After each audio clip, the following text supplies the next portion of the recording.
Sometimes the ghosts of our past refuse to stay buried, no matter how deep we dig the grave. In a world where truth and lies dance together like dust devils in the wind, one woman's desperate cry would shatter 30 years of silence.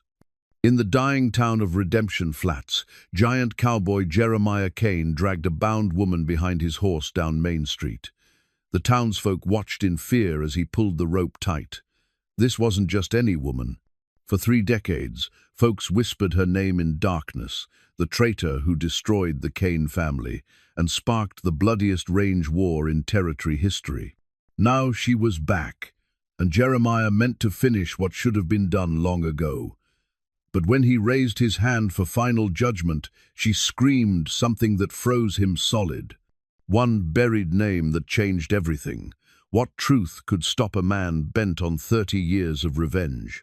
Before we jump back in, tell us where you're tuning in from.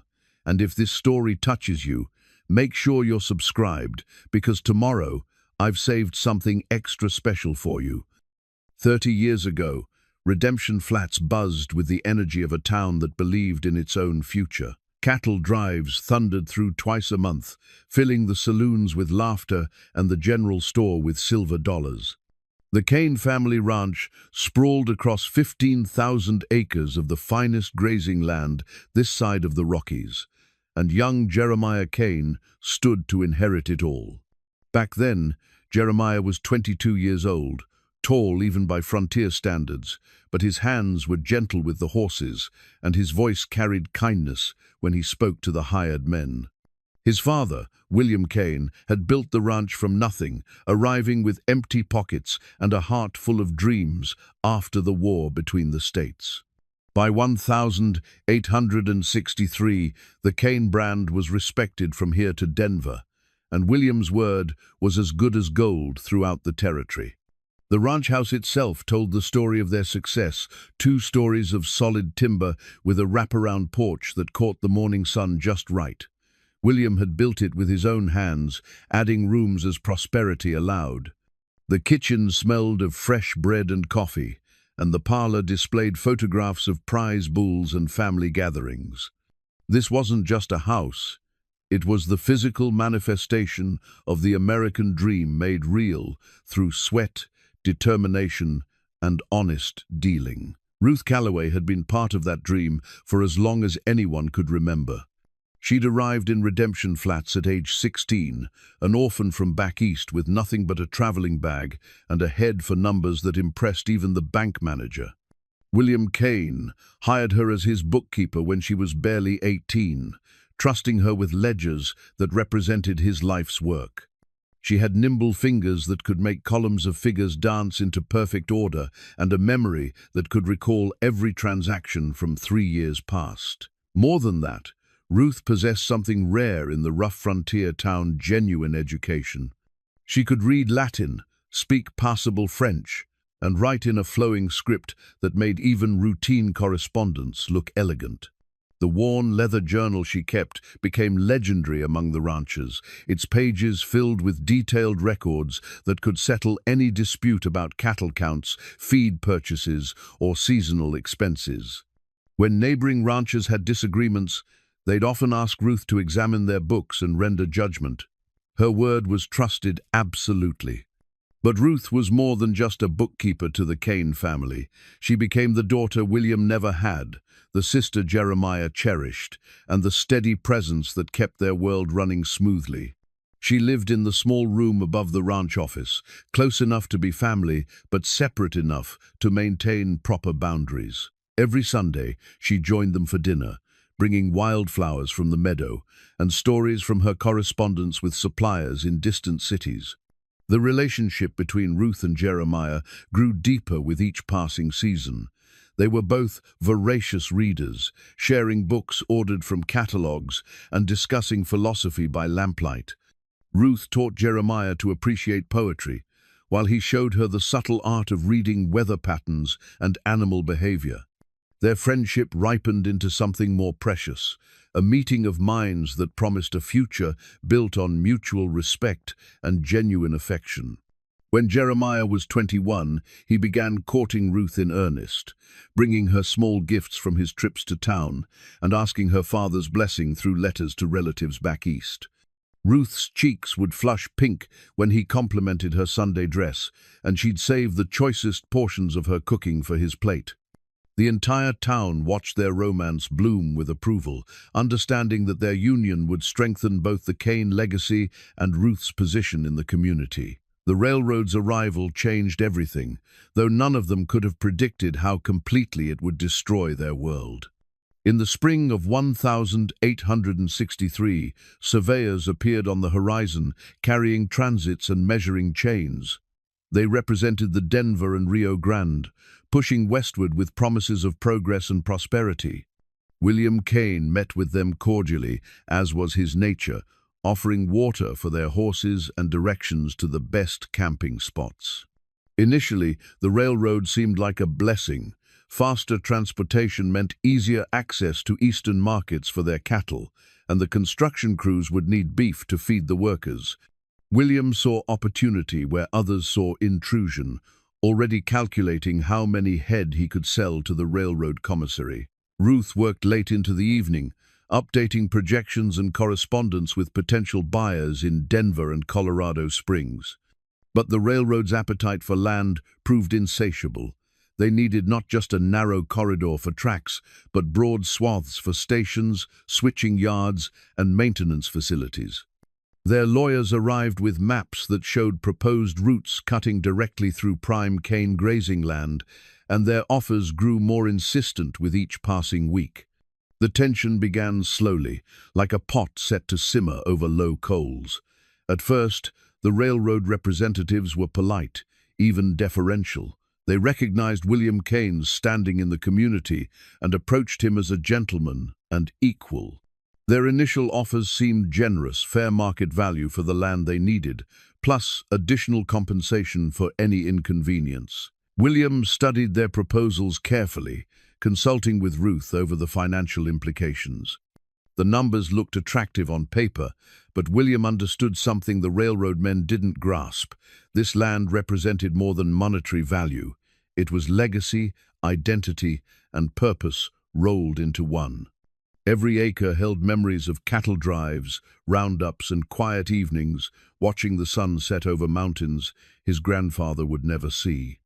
Ruth served as intermediary between the Kane family and railroad representatives, her diplomatic skills helping maintain cordial relations even as positions hardened. She translated technical legal language into plain speech for William and helped draft counterproposals that might satisfy both parties. Her leather journal filled with notes from meetings, copying correspondence, and calculating alternatives. The railroad men respected Ruth's intelligence and began directing their communications through her. She understood contracts and legal terminology better than most frontier lawyers, and her meticulous record-keeping meant nothing was forgotten or misrepresented. When disagreements arose over survey boundaries or compensation amounts, Ruth's journal provided the definitive record that all parties trusted. As spring turned to summer, the negotiations grew more complex. The railroad's appetite expanded beyond their original requests, and they began pressuring neighboring ranchers to sell as well. They painted visions of a transformed landscape, bustling towns, regular passenger service, and economic opportunities that would make everyone rich. Some ranchers were tempted, others, like William Kane, remained skeptical. Ruth found herself caught between her loyalty to the Kane family and her recognition that change was inevitable. She could read the railroad's financial statements and understood the enormous capital behind their expansion. This wasn't a small operation that could be negotiated with or discouraged. This was manifest destiny, backed by Eastern money and federal land grants. During those long summer evenings, Ruth and Jeremiah would walk the boundaries of Kane land, discussing their dreams for the future. Jeremiah spoke of expanding the herd, building a larger house, and raising children who would inherit an even greater ranch. Ruth shared his vision, but worried about the forces gathering beyond their control.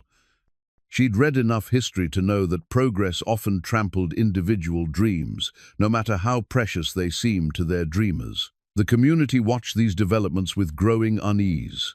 Redemption flats had grown around the cattle industry, and the ranches were its foundation. If men like William Kane were forced off their land, what would happen to the town itself? The general store, the blacksmith, the church, and the school all depended on the prosperity that flowed from successful ranching operations. Ruth attended town meetings where heated discussions raged about railroad expansion and its implications. She took careful notes, documenting the arguments and concerns raised by different factions. Some saw the railroad as salvation, a chance to connect their isolated community with the wider world. Others viewed it as invasion, threatening to destroy the very qualities that made their town special. By autumn, the battle lines were drawn. The railroad had acquired options on several smaller properties, creating a patchwork of control that put pressure on holdouts like the Kane family. Their lawyers grew less diplomatic, hinting at eminent domain proceedings and federal intervention. The friendly negotiations gave way to ultimatums backed by legal threats. William Kane refused to buckle under pressure, but the stress took its toll. He aged visibly that fall, his hair turning grey and his shoulders stooping under burdens that seemed to multiply daily. Ruth worried about his health and tried to shield him from the most upsetting correspondence, but there was no escaping the reality that their world was under siege. The first hint of real trouble came in October, when Ruth discovered discrepancies in some of the railroad's paperwork. Survey measurements didn't match official county records, and some of the legal descriptions seemed deliberately vague. She spent hours cross-referencing documents, creating detailed charts that highlighted the inconsistencies. When Ruth presented her findings to William, his face darkened with anger and concern. If the railroad was willing to manipulate surveys and legal descriptions, what other deceptions might they attempt? Ruth's journal became even more important as she documented every interaction, every piece of correspondence, and every meeting with railroad representatives. The situation grew more ominous as winter approached. Strange men appeared in town, not railroad surveyors or legitimate businessmen, but hard-looking characters who asked too many questions and paid for their drinks with gold coins. Ruth noticed them watching the ranch house from distant ridgelines, and Jeremiah began carrying his rifle even on routine errands to town. The leather journal that had once recorded routine business transactions now documented a mounting crisis. Ruth's careful handwriting filled page after page with observations about railroad tactics, legal maneuvers, and the growing tension that gripped their community. She understood, perhaps better than anyone, that they stood at a crossroads where their choices would determine not just their own fate, but the future of everyone they cared about. As 1863 drew to a close, Ruth Calloway sat in her small room above the ranch office, lamplight flickering across the pages of her journal. She was writing what she hoped would be the final entry about railroad negotiations, but something deep in her heart whispered that the real trouble was just beginning. The numbers in her ledgers told a clear story. The Kane family had the resources to fight, but victory would require more than money. It would demand wisdom, courage, and perhaps most importantly, the absolute trust of everyone involved. Ruth closed her journal and prepared for sleep, unaware that within months that trust would be shattered so completely that 30 years wouldn't be enough time to repair the damage. The morning that changed everything began like any other in February of 1864. Ruth arrived at the ranch office before dawn, as was her custom, carrying a steaming cup of coffee and the previous day's mail from town. The leather journal lay open on her desk, ready to record another day's business in her precise handwriting. She had no way of knowing that by sunset, her world would be in ruins and her name would be cursed throughout the territory. William Kane burst through the office door just after sunrise, his face flushed with rage and his hands trembling as he clutched a rolled document. Behind him, Jeremiah followed with grim determination etched across his features. Ruth had never seen either man look so stricken, and her heart began racing before she understood the cause. "Ruth," William's voice cracked with emotion as he spread the document across her desk, "tell me this isn't your signature." The blood-stained survey map lay before her, its edges torn and stained with what looked like dried blood. But it was the papers attached to it that made Ruth's blood run cold. There, in black ink that looked remarkably like her own careful handwriting, was her signature on a land transfer agreement. According to the document, she had sold the railroad company exclusive grazing rights to 12,000 acres of cane ranch land for the sum of $5,000. Ruth stared at the signature in horror. The letters matched her handwriting, exactly the same flowing curves, the same careful spacing, even the same small flourish she added to the final G in Callaway. But she had never seen this document before in her life, and she certainly had never signed it. "Papa, I've never," she began, but William cut her off with a gesture that felt like a physical blow. "The railroad men came to see me yesterday evening," William said, his voice hollow with betrayal. "They had this document, Ruth. They said you'd been negotiating with them secretly for months. They said the deal was done, and they were moving cattle crews onto our land within the week." Jeremiah stepped forward, his young face aged by disillusionment. "How could you do this to us, Ruth? We trusted you with everything. You were family to us." The accusation hit Ruth like a physical punch. She reached for the document with shaking hands, studying every detail of the forged signature. Someone had practiced her handwriting with meticulous care, creating a forgery so perfect that even she had to look twice to spot the subtle differences. "This isn't my signature," she whispered, but even as she said it, she could hear how weak the words sounded. "Someone has forged this document. I would never betray your family. You have to believe me." William's eyes filled with tears of rage and disappointment. "The railroad men had witnesses, Ruth. They said you met with them at the hotel in Denver 3 weeks ago. They have receipts for your room, signed in your own hand. They have documentation of every meeting, every negotiation." Ruth's mind raced as she tried to understand how such an elaborate deception could have been constructed. 3 weeks ago, she had indeed traveled to Denver on ranch business, staying at the Palmer House Hotel while meeting with cattle buyers and feed suppliers. Someone had used that legitimate trip as cover for meetings that never happened, creating a paper trail that would damn her in the eyes of everyone she loved. "The money," Jeremiah said quietly, his voice breaking. "They said they already paid you the $5,000. They have a receipt showing you deposited it in the First National Bank of Denver." Ruth felt the walls closing in around her. Someone had orchestrated this deception with frightening precision, anticipating every detail that would make the forgery believable.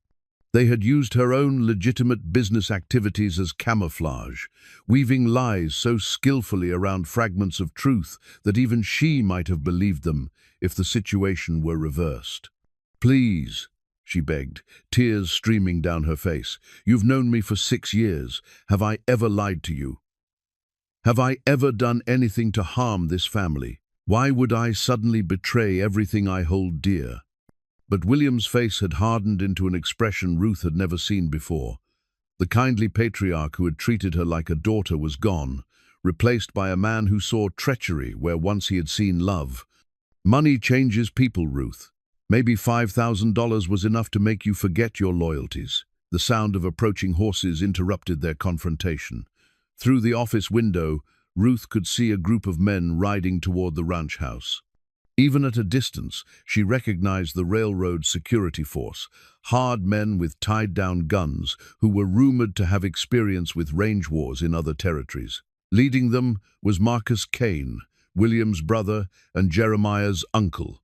Marcus had always been the family's negotiator, the smooth-talking businessman who handled legal affairs and complex transactions. He swung down from his horse with grim purpose, carrying a leather satchel that undoubtedly contained more damning documents. "William," Marcus called out as he approached the office, "I've just come from town. The railroad's lawyers have filed papers with the territorial court. They claim they have legal ownership of our grazing rights, and they're demanding immediate access to the land. Marcus entered the office and nodded curtly to Ruth before spreading additional documents across her desk. I'm sorry, Ruth, but the evidence is overwhelming. The railroad has documentation of every meeting, every negotiation, every payment. Your signature appears on a dozen different documents. Ruth studied the new papers with growing despair. Someone had created an entire fictional history of secret negotiations, complete with hotel receipts, meeting notes, and correspondence that bore her forged signature. The level of planning required to construct such an elaborate deception suggested resources and connections far beyond what she could fight. Marcus, she pleaded, you've known me since I was 18 years old. Do you really believe I would sell out your family for money? Marcus avoided her eyes as he responded, The evidence speaks for itself, Ruth. I wish it weren't true, but we have to face facts. You've been working with the railroad for months, and now they're using your agreements to steal our land. The sound of gunfire erupted from the direction of the main pasture, followed by shouting voices and the thunder of running cattle. Through the window, Ruth could see smoke rising from what looked like one of the line shacks. The railroad's men weren't waiting for legal proceedings. They were taking the land by force. Jeremiah grabbed his rifle and headed for the door. They're driving off our cattle, he said grimly. Papa, we have to fight them. William Kane looked older than his 53 years as he watched his life's work disappearing in smoke and chaos. Get the men, he told his son. We'll make them pay for every acre they think they're stealing. As the Kane men prepared for war, Ruth realized that her protests of innocence were falling on deaf ears. The forged documents were too convincing, the supposed evidence too overwhelming. Someone had planned this betrayal with diabolical skill, using her trust and position to destroy the family she loved. I'm going to town, she announced, grabbing her coat and the ledger books that might contain evidence of her innocence. I'll find out who's behind this forgery. There has to be someone who can prove these documents are fake. But Marcus blocked her path to the door. I'm afraid you can't leave, Ruth. The territorial marshal is on his way, and he'll want to question you about these transactions. Until this matter is resolved, you'll need to remain here. The implication was clear. She was now a prisoner in the place she had called home for 6 years. Outside, the sounds of battle grew louder as Kane ranch hands engaged the railroad security force in a firefight that would escalate into the bloodiest range war in territorial history. Ruth sank into her chair, clutching her leather journal as if it were a lifeline. Everything in her records contradicted the railroad's claims, but who would believe her word against such seemingly overwhelming evidence? Someone had used her trust and position to engineer the perfect betrayal, and they had covered their tracks with devastating thoroughness. As bullets flew and men died for land that had been stolen through forgery and deception, Ruth Calloway faced the horrible realization that her life, as she knew it, was over.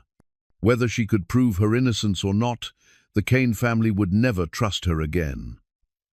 The community that had embraced her would now view her as a traitor who had sold out her neighbors for railroad gold. That night, as fires burned across the Kane ranch and the wounded were carried to Dr. Morrison's clinic in town, Ruth made the hardest decision of her life. She could not stay and watch the family she loved destroy itself over her alleged betrayal. She could not remain in a community that would always see her as the woman who started the range war. Under cover of darkness, with gunfire still echoing across the valley, Ruth Calloway packed her few belongings and slipped away from the only home she had known since childhood. Behind her, she left a letter for Jeremiah, a letter that would never be delivered, explaining that she would find the truth and clear her name, no matter how long it took.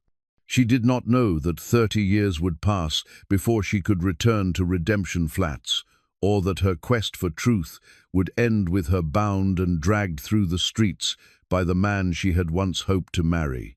All she knew was that someone had destroyed her life with surgical precision, and she would spend whatever years remained to her discovering who and why. The range war raged for 6 months, claiming 17 lives and bankrupting half the ranchers in the territory. When it finally ended, the railroad had its land, the Kane family was financially ruined, and Ruth Calloway had become a ghost story that mothers used to frighten disobedient children. But ghosts, as the people of Redemption Flats would eventually learn, sometimes returned to settle unfinished business. 30 years of wandering had carved lines into Ruth Calloway's face that spoke of hardship, determination, and an unquenchable thirst for truth. She returned to Redemption Flats on a Tuesday morning in September of 1894, arriving on the same stagecoach that had carried her away as a broken young woman in 1864. The town she found bore little resemblance to the thriving community she remembered. Where once Main Street had bustled with cattle buyers and traveling merchants, now only a handful of weathered buildings remained open for business. The railroad had indeed come through, but it had brought change rather than prosperity. The tracks ran straight through what had once been the heart of the ranching district, carrying freight and passengers to more important destinations without bothering to stop. Ruth climbed down from the stagecoach with careful dignity, her grey hair pinned beneath a simple black hat and her few possessions contained in a worn carpet bag. She wore the clothes of a woman who had learned to make do with little, clean and mended, but far from fashionable. The tarnished silver locket at her throat was her only jewelry, and she touched it unconsciously as she surveyed the remnants of her former home. The driver unloaded her bag and tipped his hat respectfully. "You got folks here, ma'am. This ain't much of a town for a lady traveling alone." Ruth smiled sadly as she looked down the dusty street toward the skeletal remains of buildings she remembered in their prime. "I have business here," she said simply. "Thank you for your concern." As the stagecoach pulled away in a cloud of dust, Ruth stood alone in the town square, listening to the whistle of wind through broken windows and feeling the weight of 3 decades pressing down on her shoulders. She had spent those years in a dozen different towns, working as a governess, seamstress, and bookkeeper, always saving her money and always searching for evidence that might clear her name. Her first stop was the old boarding house where Mrs. Patterson had once rented rooms to traveling cattlemen. The building still stood, though its paint had long since peeled away and its front porch sagged dangerously. An elderly woman emerged as Ruth approached, studying her visitor with the suspicious eyes of someone who had seen too many disappointments. "We don't take in strangers here," the woman said before Ruth could speak. "Town's got no business to speak of, and folks who come here usually bring trouble with them." Ruth set down her carpetbag and removed her hat, letting her grey hair catch the morning sunlight.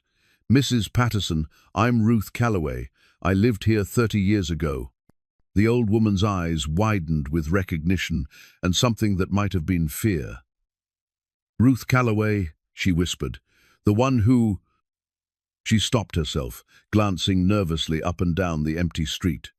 "The one who was accused of betraying the Kane family," Ruth finished gently. "Yes, that's me. I've come back to find the truth." Mrs. Patterson's weathered hands twisted in her apron as she struggled with conflicting emotions. Ruth could see the battle playing out in the woman's eyes, the memory of kindness from 30 years ago warring with 3 decades of believing the worst about her former neighbor. "You shouldn't have come back," Mrs. Patterson finally said. "There's nothing here for you now but pain. Most folks who remember those days are dead or gone, and the ones who remain—" She shook her head sadly. "Jeremiah Kane never forgot, Ruth, never forgave." Ruth nodded, having expected this reaction.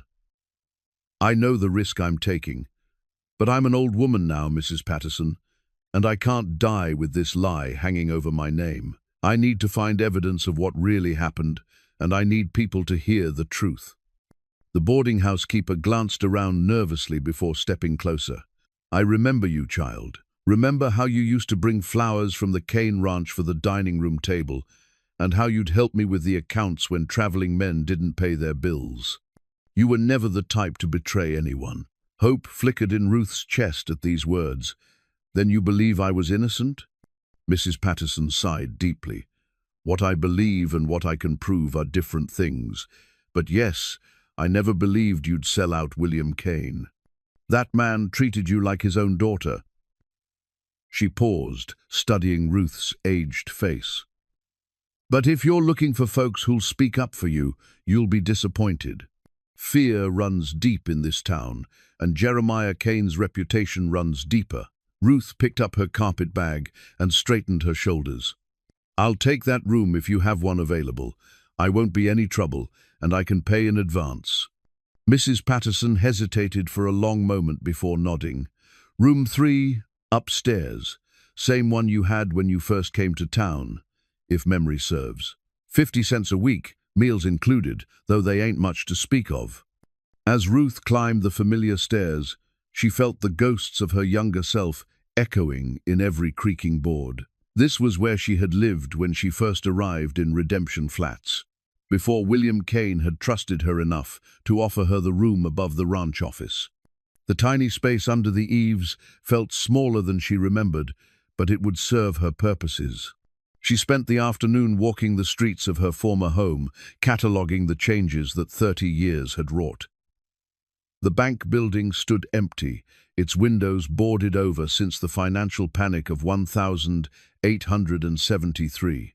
The general store remained open but carried only basic supplies for the few remaining residents. Most heartbreaking of all, the schoolhouse sat abandoned, its bell tower home to nesting birds rather than the sound of children's voices. At the far end of Main Street, she found the cemetery where so many familiar names rested beneath weathered headstones. William Kane's grave was easy to spot, an elaborate monument that spoke of a man who had once commanded respect in the community. The inscription read, "Beloved father and rancher, betrayed by those he trusted." Ruth knelt beside the grave, placing her hand on the sun-warmed stone. "I'm sorry, William," she whispered. "Sorry I couldn't prove my innocence before you died. Sorry your last years were poisoned by lies. But I'm here now, and I'm going to find the truth." A shadow fell across the grave, and Ruth looked up to see a man watching her from 20 feet away. He was tall and broad-shouldered, with prematurely grey hair and eyes that held 30 years of accumulated anger.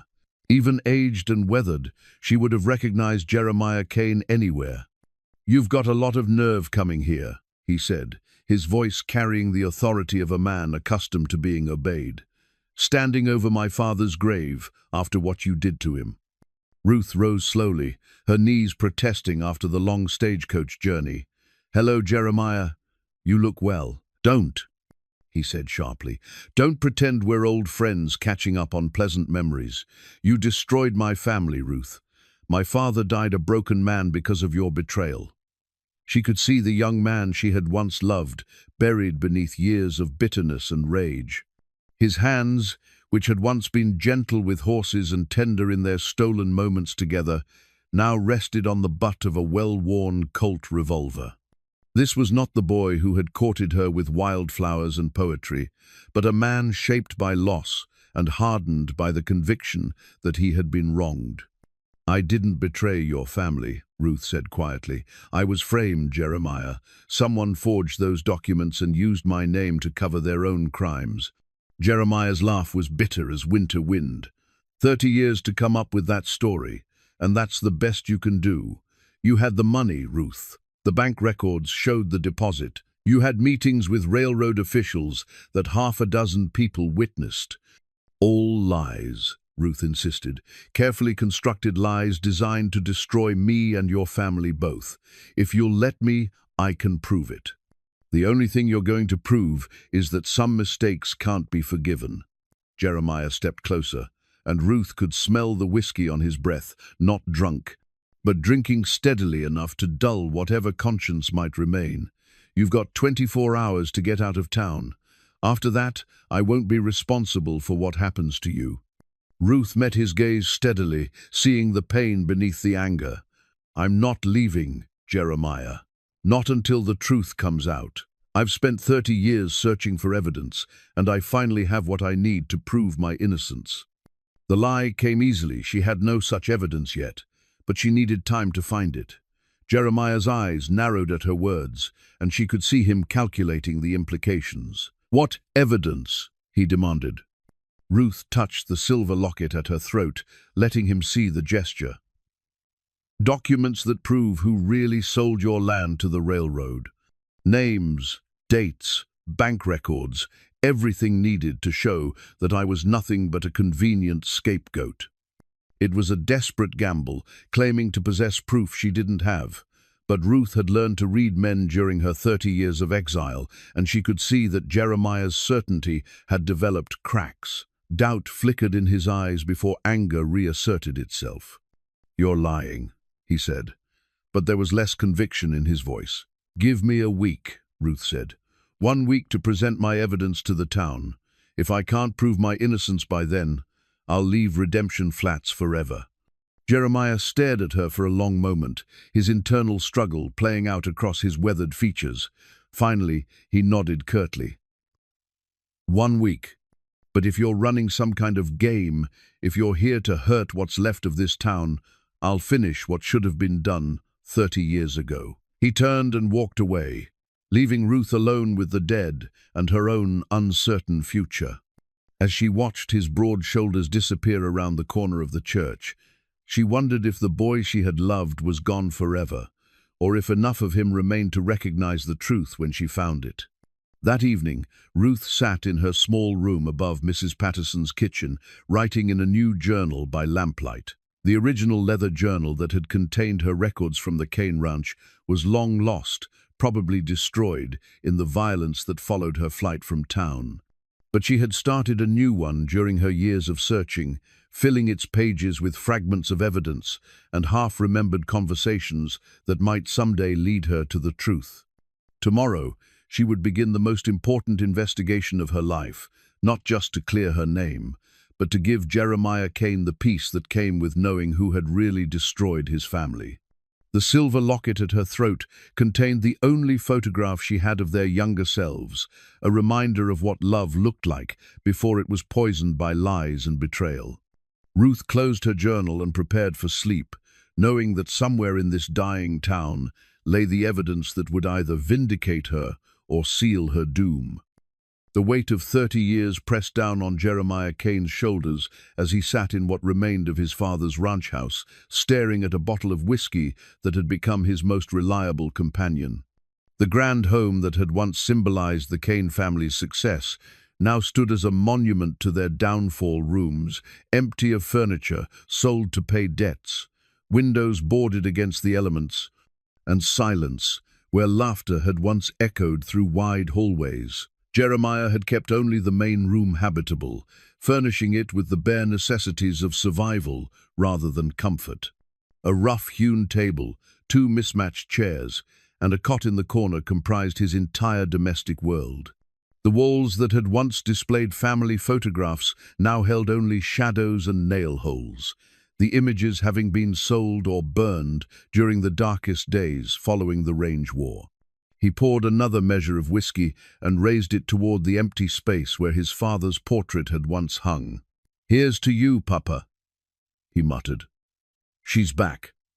Ruth Calloway's back, and she's claiming she can prove her innocence."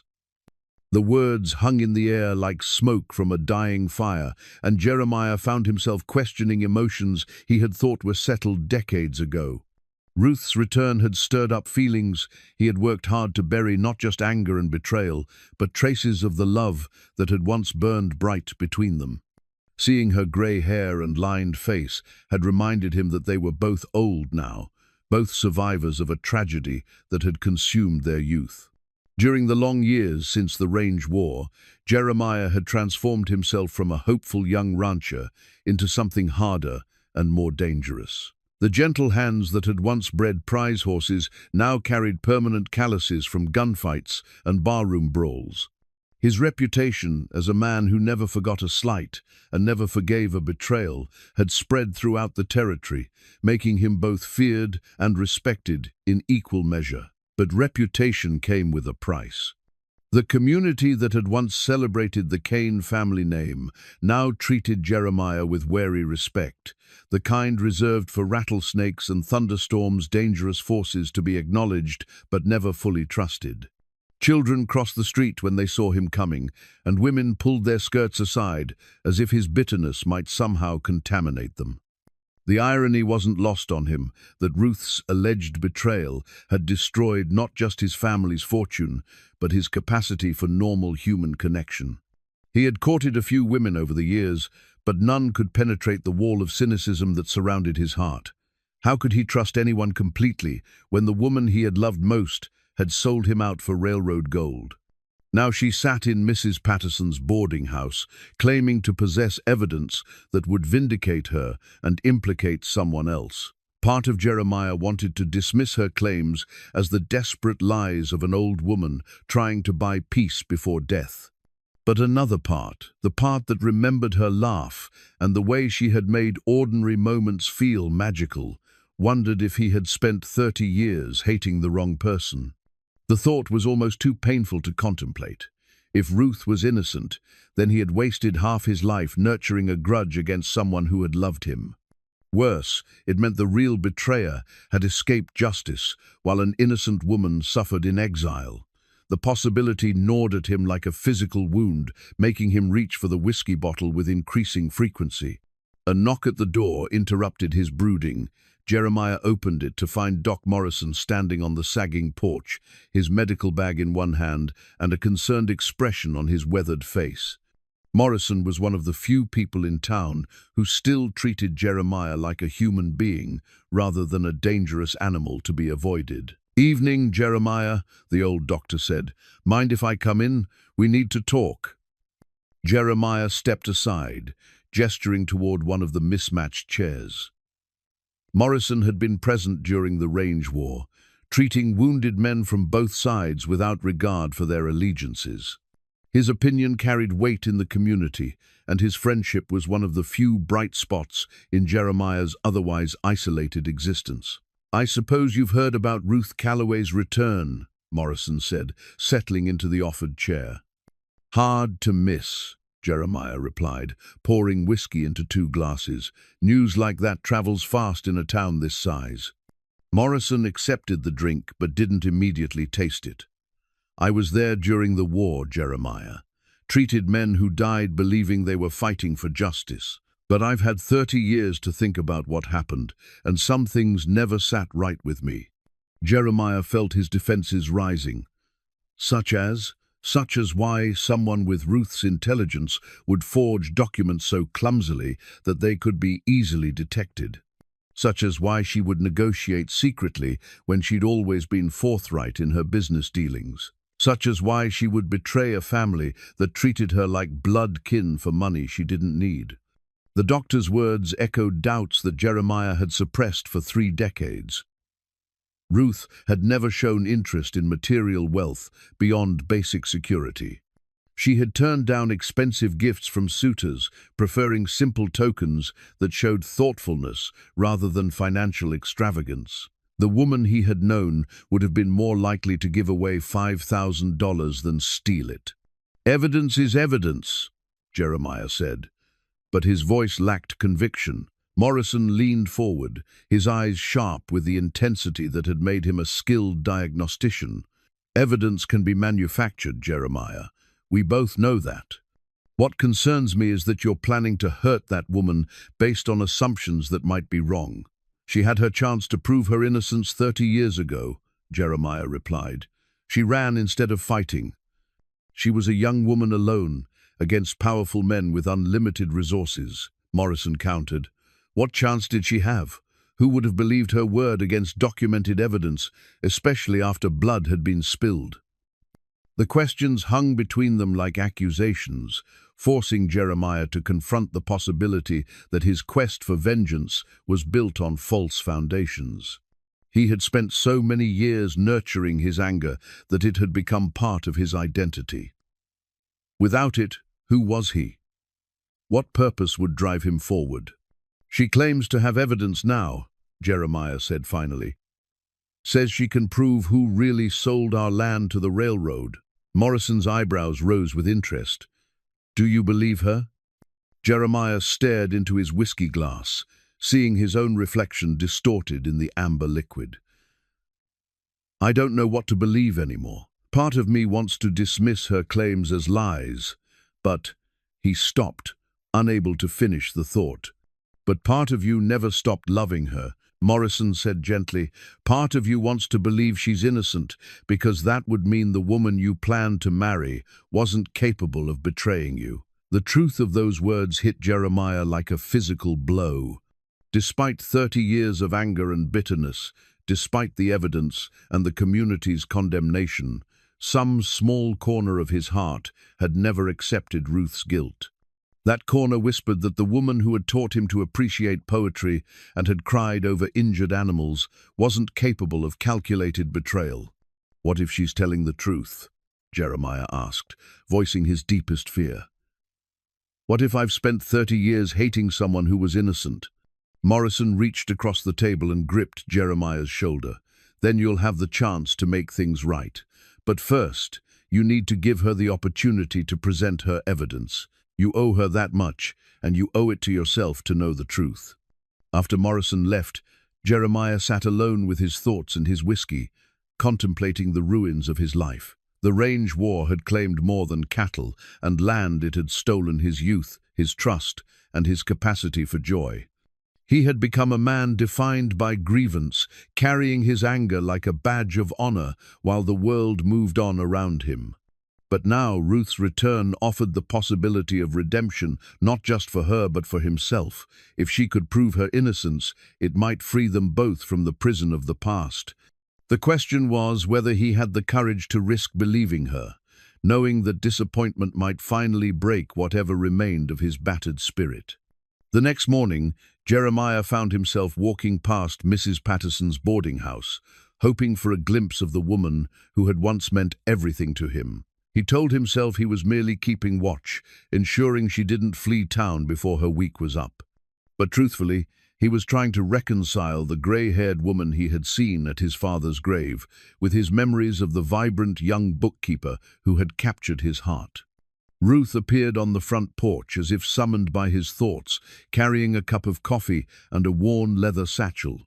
She moved with the careful dignity of someone who had learned to bear hardship without complaint, and Jeremiah felt an unexpected pang of sympathy for whatever struggles had marked her 30 years of exile. Their eyes met across the dusty street, and for a moment time seemed to collapse. He saw not the alleged traitor who had destroyed his family, but the woman who had once made him believe in forever. She raised her hand in a tentative greeting, and after a moment's hesitation, he touched the brim of his hat in acknowledgement. The gesture was small, almost insignificant, but it represented a crack in the wall of anger that had surrounded his heart for 3 decades. Whether that crack would widen into forgiveness or collapse under the weight of accumulated bitterness remained to be seen. But for the first time in 30 years, Jeremiah Kane allowed himself to consider the possibility that he might have been wrong about the woman he had never stopped loving. Ruth seemed to understand the significance of his gesture. She smiled not with triumph or smugness, but with the sad recognition of 2 people who had lost too much to ever fully reclaim what they once shared. Then she descended the porch steps and walked toward the center of town, carrying her satchel with the careful attention of someone transporting precious cargo. Jeremiah watched her go, fighting the urge to follow and demand to see whatever evidence she claimed to possess. Instead, he forced himself to return to his empty house and his faithful bottle, knowing that the next few days would either restore his faith in human nature or teach him that some wounds could never heal. Either way, the truth was coming, and 30 years of questions would finally have their answers. The ruins of the old church stood at the edge of Redemption Flats, like a broken promise, its steeple collapsed and its windows empty of glass. But it was here, in this forgotten sanctuary, that Ruth Calloway found the first piece of evidence that would begin to unravel 30 years of lies. Hidden beneath loose floorboards, in what had once been the pastor's study, she discovered a collection of items that someone had carefully preserved against time and discovery. The faded church Bible lay wrapped in oiled cloth, its pages yellowed but still legible. Between the chapters of Matthew and Mark, Ruth found pressed flowers, wild flowers, that she had gathered as a young woman and given to Jeremiah during their courtship.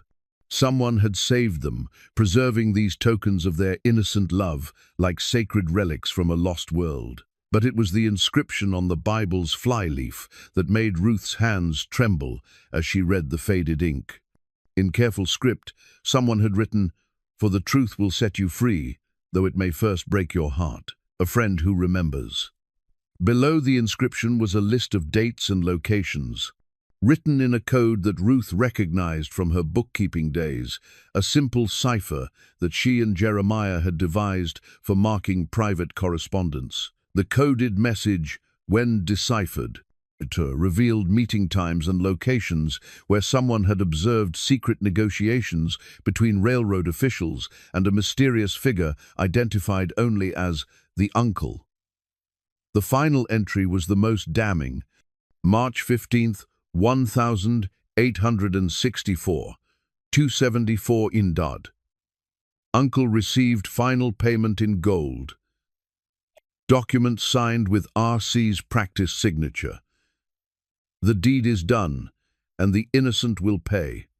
Ruth's heart raced as she realized what she had found. Someone had witnessed the conspiracy that destroyed her life, documenting the truth, even as lies spread throughout the community. The dates matched perfectly with the supposed negotiations that had damned her, but they revealed a different story entirely, one where she was the victim rather than the perpetrator. The pressed flowers told an even more personal story. Each bloom was accompanied by a tiny paper label in Jeremiah's youthful handwriting, noting the date and occasion when Ruth had given them to him. First picnic by Miller's Creek, the day she said yes to my proposal, from her hair on our last happy evening. Someone had carefully preserved these memories, creating a shrine to their lost love in the ruins of God's house. As Ruth studied the evidence, she heard footsteps on the broken boards behind her. She turned to find an elderly man watching her from the doorway, bent with age, but still recognizable as Tommy Morrison, Doc Morrison's younger brother, who had served as the church's groundskeeper 3 decades ago. "I wondered when you'd find your way here," Tommy said, his voice crackling with age and emotion. "Been waiting 30 years for someone to look in the right place." Ruth clutched the Bible to her chest, afraid to hope. "You left this here? You know what really happened?" Tommy shuffled forward, his cane tapping against the warped floorboards. "I was young then, maybe 17, but I wasn't blind. Spent most of my time tending the church grounds, which meant I saw things folks thought no one was watching." He gestured toward the hidden cache with a trembling hand. "Saw meetings that weren't supposed to happen, heard conversations that would have changed everything if the right people had listened." "Why didn't you speak up at the time?" Ruth asked, though she already suspected the answer. Tommy's laugh was bitter as autumn wind. "You think anyone would have believed a half-simple groundskeeper over a respected businessman like Marcus Kane? I tried telling my brother, but he said I was imagining things. Said grief over the range war was making me see conspiracies where none existed." The name hit Ruth like a physical blow. Marcus Kane, Jeremiah's uncle, the family's trusted negotiator, the man who had presented the forged documents as evidence of her betrayal. She had always wondered how someone could have acquired such detailed knowledge of her habits and handwriting, but she had never suspected the answer was so close to home. "Marcus Kane," she whispered. "He was the one who sold the land to the railroad." Tommy nodded gravely, saw him meeting with railroad men at the old line shack near Bitter Creek. This was weeks before anyone knew you were supposedly negotiating with them.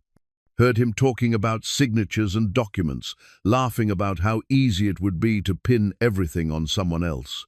Ruth felt tears streaming down her face as 30 years of anguish finally found its target. Marcus Kane had been like a second father to Jeremiah, the trusted uncle who had helped raise him after his mother's death. The betrayal was deeper than she had imagined, not just theft, but the calculated destruction of an innocent woman to protect a guilty man. I started keeping records after that first meeting, Tommy continued, lowering himself carefully onto a broken pew. Followed him when I could, wrote down what I saw and heard. But when the shooting started and folks began dying, I got scared. Hid everything here and kept my mouth shut, figuring I'd speak up when things calmed down.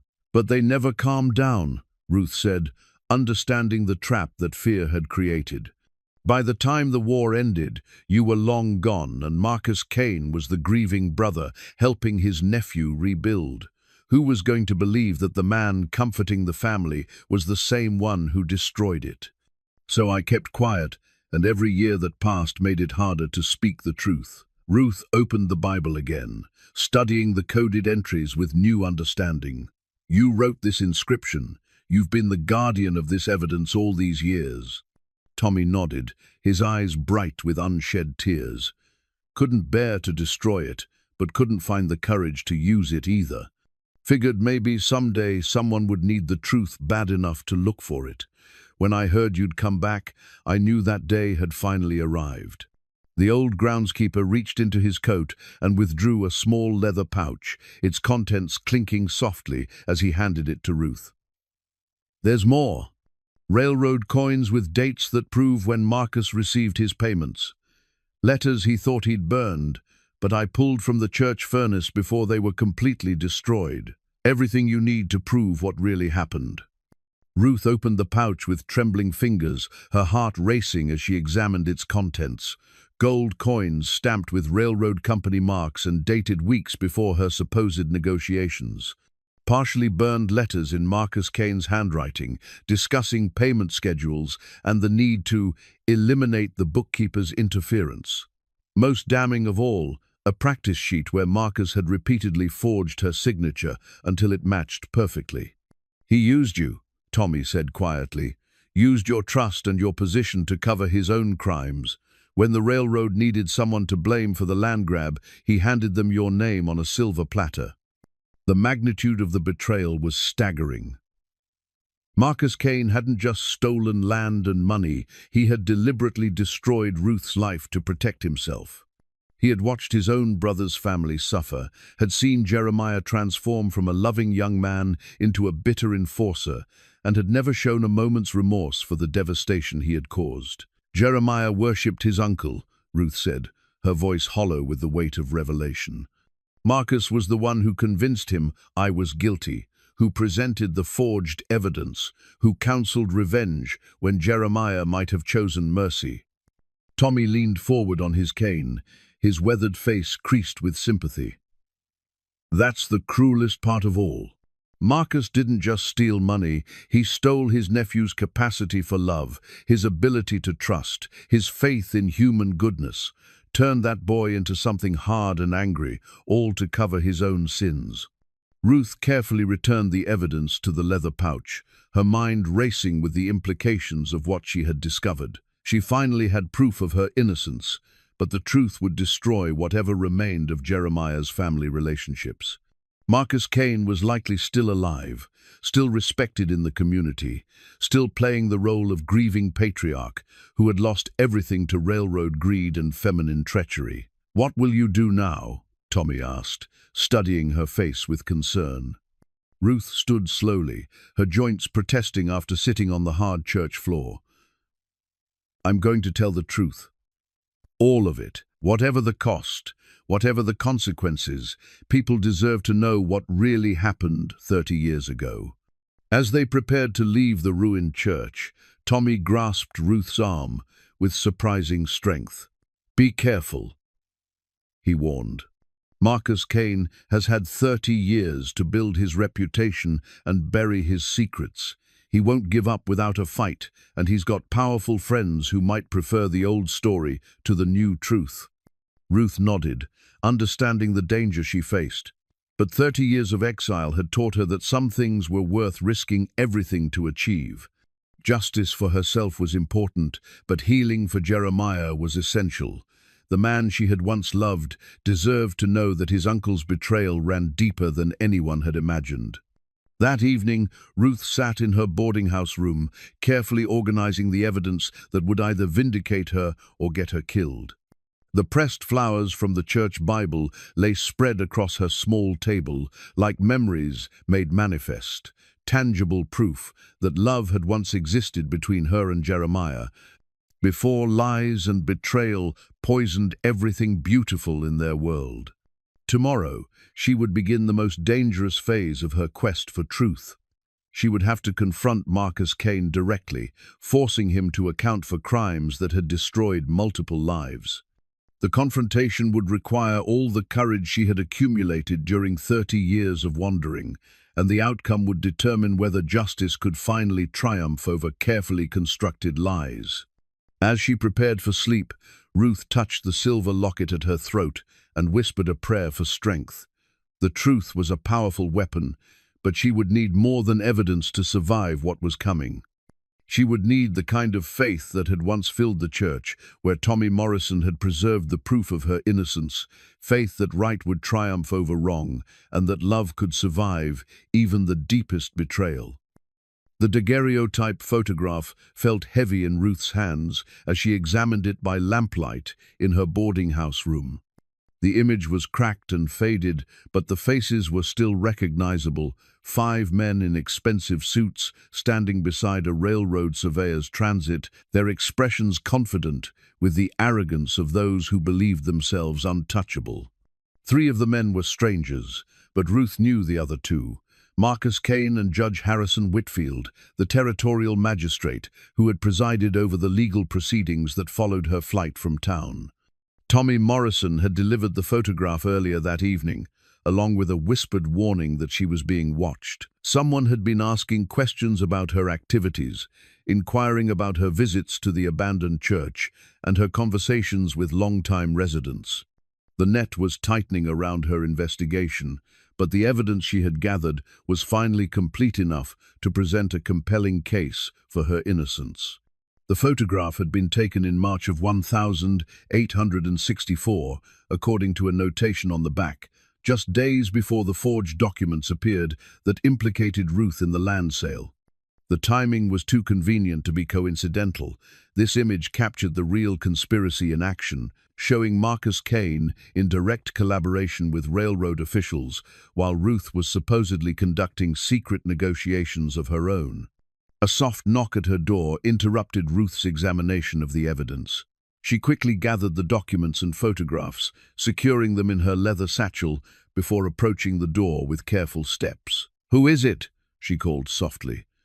"Mrs. Patterson," came the whispered reply. "You have a visitor downstairs. Says it's urgent." Ruth's heart raced as she considered the possibilities. Few people in town would call on her openly, and fewer still would do so after dark. She secured her satchel and descended the narrow stairs to find Doc Morrison waiting in the boarding house parlor, his medical bag at his feet and concern etched across his weathered features. "Ruth," he said, rising as she entered, "I'm glad you're safe. There's been talk around town, dangerous talk. Some folks are saying you shouldn't be allowed to stay, that your presence is stirring up old troubles." "What kind of talk?" Ruth asked, settling into the chair across from him. Morrison glanced toward the windows before lowering his voice. "Marcus Kane came to see me this afternoon. Said he'd heard you were spreading lies about the family, trying to rewrite history to serve your own purposes. He seemed agitated, more worried than I've seen him in years."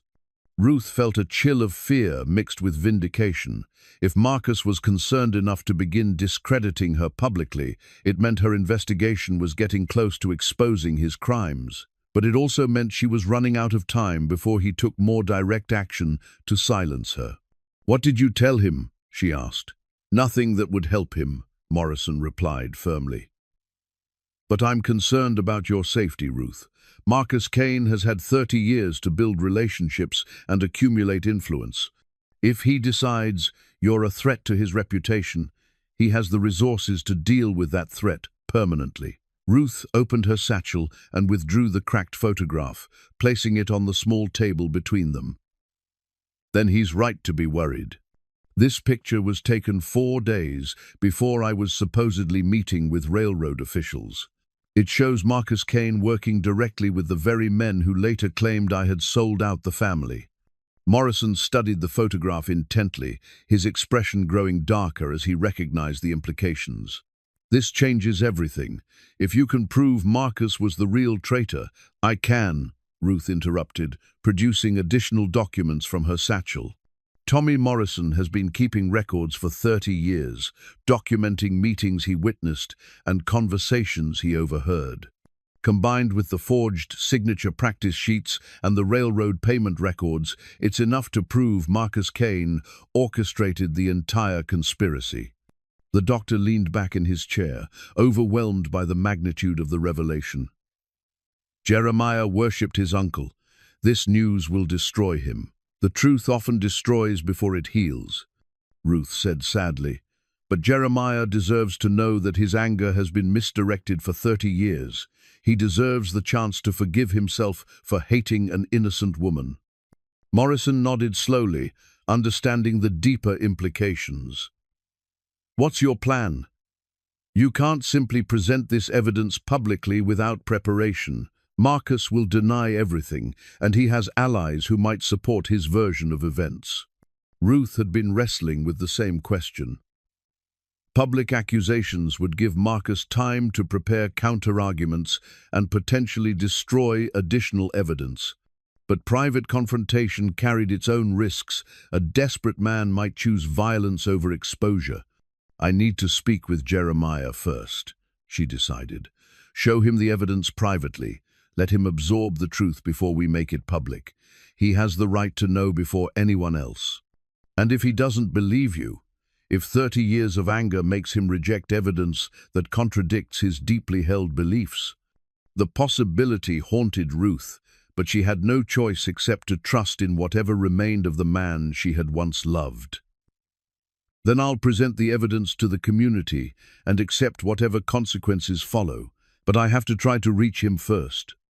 Morrison gathered his medical bag and prepared to leave. Be very careful, Ruth. Marcus Kane has everything to lose if this truth comes out. A man in that position is capable of anything. After the doctor departed, Ruth sat alone in the boarding house parlor, studying the evidence that would either vindicate her or seal her doom. The pressed flowers from the church Bible lay beside the damning photograph, representing the full spectrum of her relationship with the Kane family, from innocent love to devastating betrayal. She thought about Jeremiah as he had been 30 years ago, gentle, idealistic, quick to laugh, and slow to anger. The range war had transformed him into something harder and more dangerous, but surely some trace of his original nature survived beneath the accumulated bitterness. If she could reach that buried part of him, if she could make him see the truth about his uncle's betrayal, perhaps they could both find peace before their time on earth ended. The next morning brought news that changed everything. Mrs. Patterson woke Ruth before dawn with word that Marcus Kane had suffered what appeared to be a heart episode during the night. Doc Morrison was with him now, but the prognosis was uncertain. The timing seemed suspicious just as Ruth's investigation was closing in on the truth. The primary target of her accusations had been conveniently incapacitated. Ruth dressed quickly and made her way through the empty streets toward the Kane family's remaining property. If Marcus was dying, she needed to confront him before he took his secrets to the grave. Justice delayed for 30 years could not be postponed indefinitely, especially if the guilty party was preparing to escape earthly accountability through death.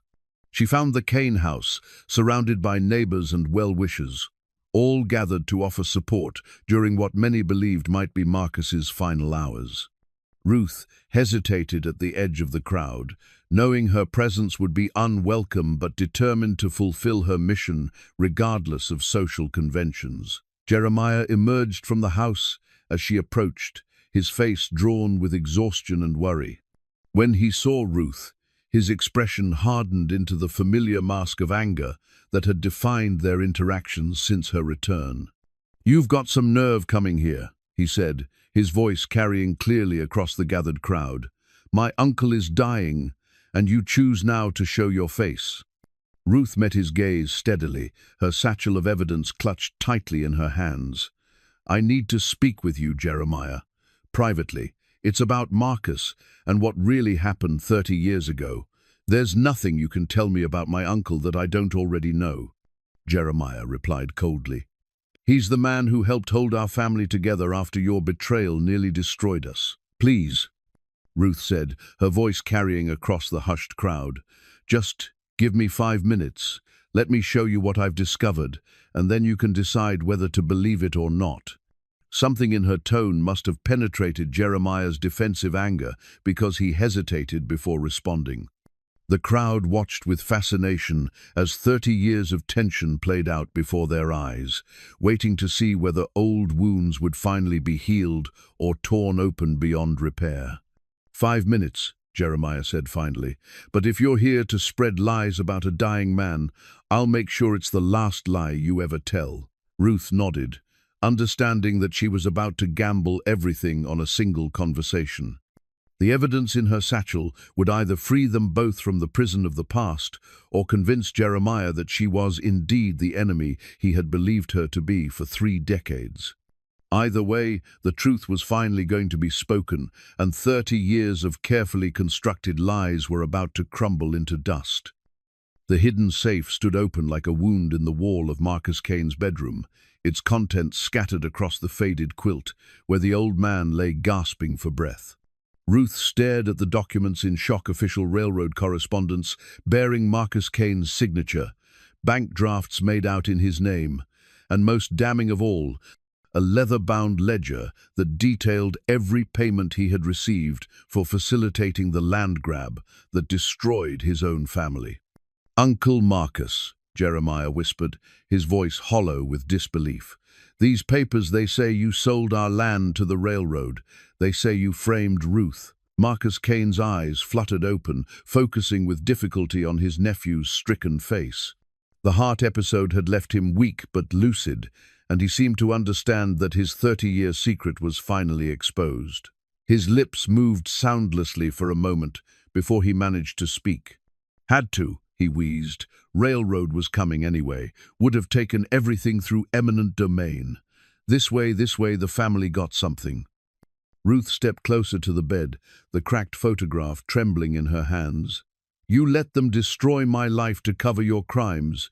You watched Jeremiah hate me for 30 years, knowing I was innocent." Marcus's gaze shifted to Ruth, and for a moment she saw something that might have been regret flicker in his eyes. "You were young. Thought you'd find another life somewhere else. Didn't know Jeremiah would carry the anger so long. Didn't know?" Jeremiah's voice rose to a shout that brought Doc Morrison hurrying into the room. "You counseled me to hate her. You told me revenge was justice. You fed my anger for 30 years. The safe's contents told the complete story of Marcus Kane's betrayal. Railroad correspondence dating back to 1863 showed him entering into secret negotiations months before Ruth was accused of treachery. The payments had been substantial, not just the $5,000 attributed to Ruth, but ongoing compensation that had allowed Marcus to maintain his lifestyle, even as the family ranch crumbled around them. Most devastating of all was the practice sheet where Marcus had perfected Ruth's signature, copying her handwriting from legitimate ranch documents until he could forge her name flawlessly.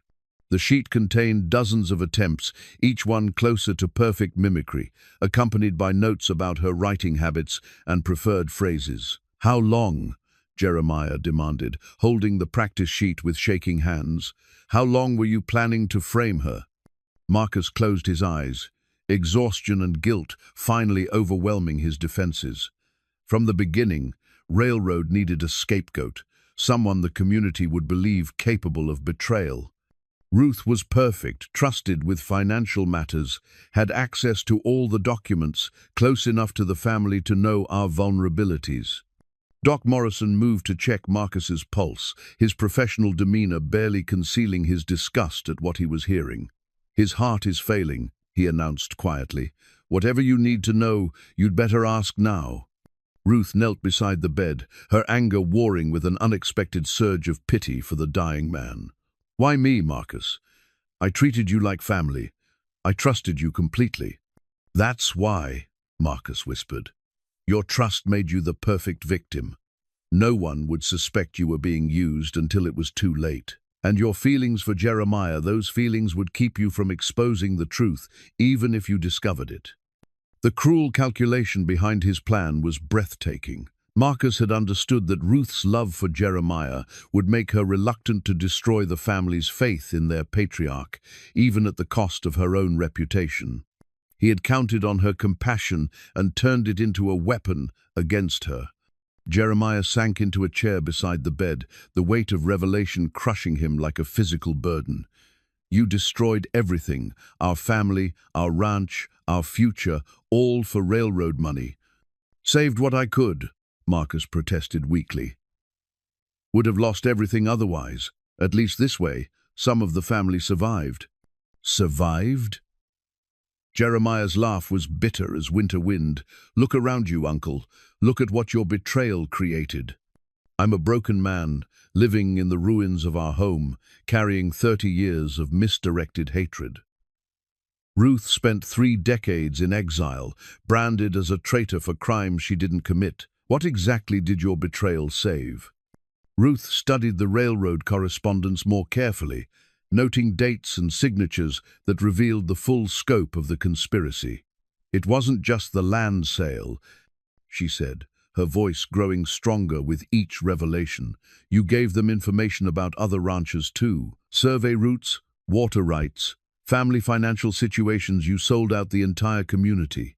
Marcus's breathing grew more labored as the conversation continued, but his eyes remained alert. Everyone benefited in the end. Railroad brought progress, connected the territory to civilization. Some sacrifice was necessary. "You mean someone else's sacrifice," Ruth corrected. "You made sure the cost was paid by others while you collected the profits." The ledger contained entries that stretched far beyond the original land sale. Marcus had received ongoing payments for information about territorial politics, mining claims, and cattle market conditions.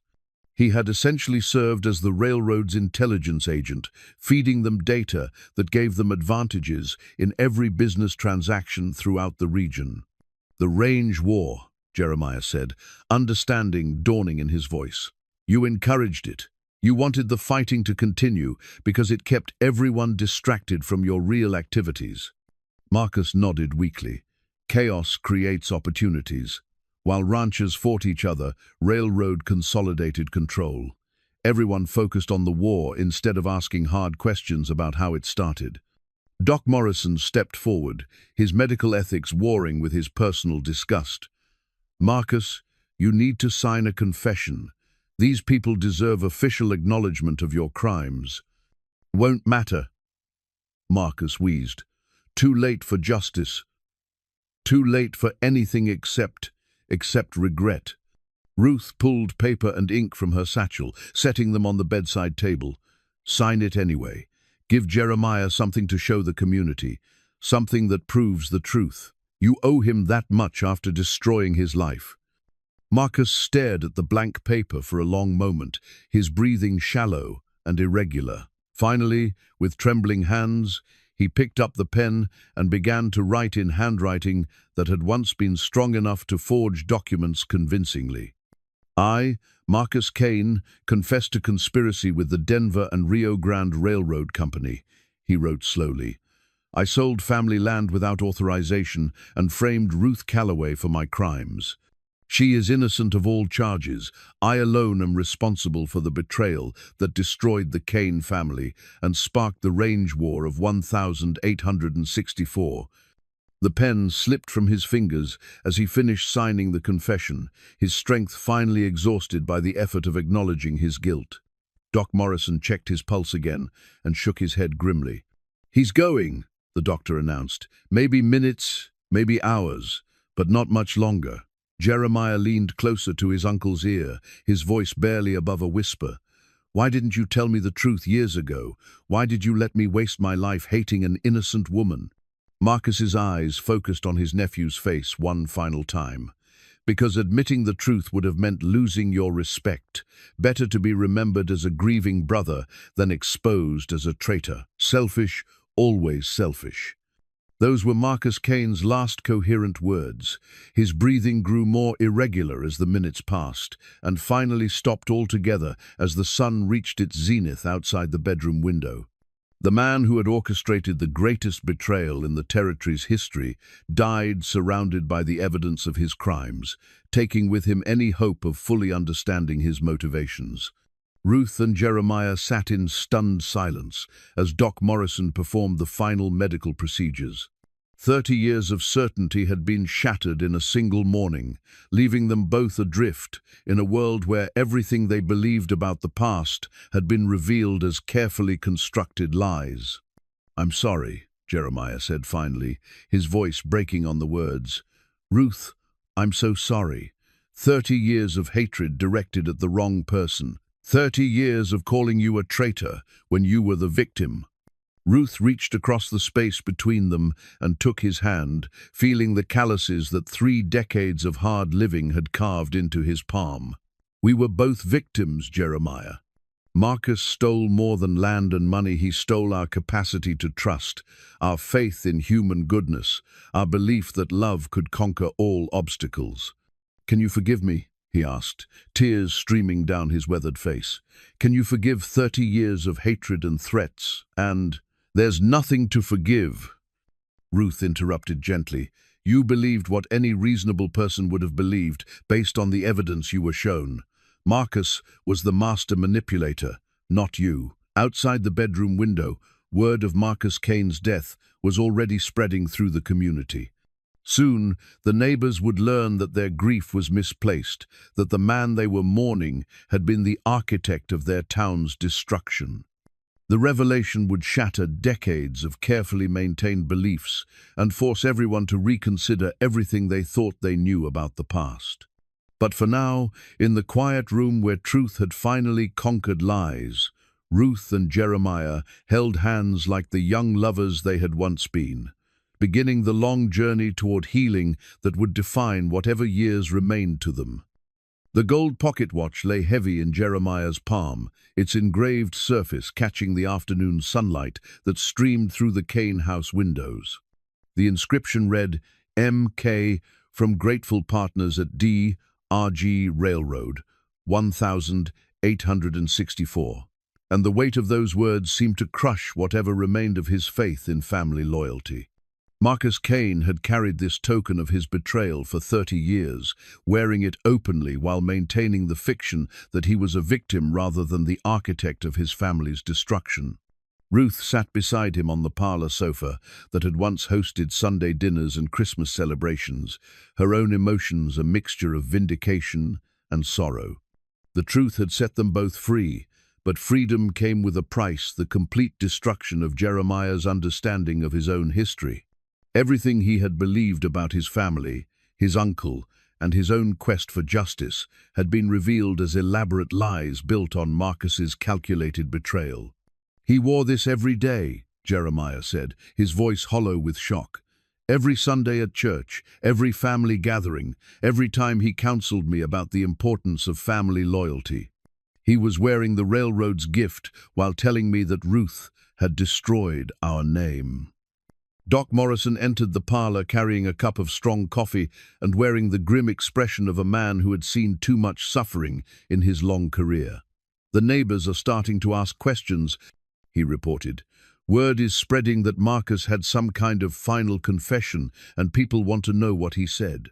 Ruth glanced toward the windows, where curious faces could be seen gathering in small groups along the street. The death of Marcus Kane would normally have been a community event worthy of mourning and remembrance, but rumors of scandalous revelations were transforming grief into morbid curiosity. "They have a right to know," Ruth said firmly. "This town has lived with lies for 30 years. The people who lost family members in the Range War, the families who were bankrupted by railroad schemes, they deserve to understand that Marcus Kane was working for the enemy all along." Jeremiah turned the pocket watch over in his hands, studying the craftsmanship that had made it a suitable bribe for a trusted family patriarch. It won't just be Marcus's reputation that suffers. Our entire family name will be destroyed when this comes out. The Kane legacy will be remembered as one of betrayal and greed. The Kane legacy was already destroyed, Ruth pointed out gently. Marcus made sure of that when he sold your land and framed me for his crimes. At least now people will know that your father was an honest man who was betrayed by his own brother. Doc Morrison set down his coffee cup and pulled a chair closer to the sofa. There's something else you need to consider. Judge Whitfield is still alive, still serving on the territorial court. If he was involved in Marcus's conspiracy, and that photograph suggests he was, he won't take kindly to having his own crimes exposed. The implications of that statement sent a chill through Ruth's chest. Judge Harrison Whitfield had presided over the legal proceedings that followed her flight from town, officially certifying the railroad's claims to Kane family land. If he had been part of the conspiracy from the beginning, then the entire legal system had been corrupted to facilitate the land grab. Whitfield has connections throughout the territory, Jeremiah said, understanding the danger they faced. Federal judges, territorial officials, railroad executives, if he decides we're a threat to his reputation, he has the resources to deal with us permanently. Ruth reached into her satchel and withdrew the bundle of evidence they had gathered: Marcus's confession, the railroad correspondence, the forged signature practice sheets, and the damning photograph that showed the conspiracy in action. Then we need to move quickly, present the evidence publicly before they can organize a response. Where? Doc Morrison asked. The courthouse is Whitfield's territory, and most of the other territorial officials are in his pocket. We need a neutral venue where people can hear the truth without interference. Jeremiah stood and walked to the window, studying the growing crowd of neighbors and curiosity seekers. The old church, he said finally. It's neutral ground, and there's enough space for the whole community. We can call a town meeting for tonight, present all the evidence at once. Ruth felt a surge of hope mixed with trepidation. The ruined church, where Tommy Morrison had preserved the evidence of her innocence, would become the stage for her vindication if they could survive long enough to present their case. I'll spread the word, Doc Morrison offered. Tell people there's important information about Marcus's death that affects the whole community. That should draw a crowd without alerting Whitfield's allies about what we're planning. As the doctor prepared to leave, Ruth grasped his arm with urgent intensity. Be careful who you tell. If word reaches the wrong people before tonight, we might not live to see justice done.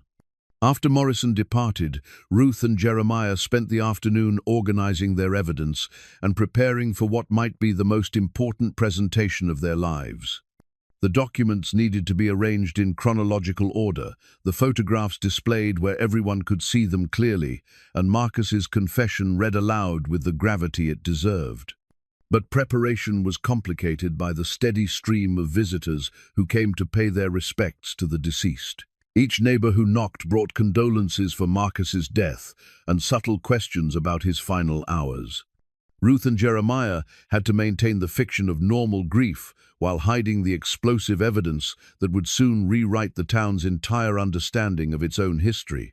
Mrs. Patterson arrived in mid-afternoon, bringing a pot of stew and the kind of practical sympathy that frontier communities offered in times of loss. But her sharp eyes missed nothing as she surveyed the parlor, noting the scattered papers and the tension that radiated from both Ruth and Jeremiah. Something's not right here, she observed after setting down the food. Marcus Kane was a pillar of this community for 30 years. His death should be bringing people together in mourning, not creating all this whispering and speculation. Jeremiah exchanged a meaningful look with Ruth before responding. There are things about my uncle that the community needs to know, Mrs. Patterson. Things that will be revealed at the town meeting tonight. The boarding house keeper's eyes widened with understanding. This is about Ruth's innocence, isn't it?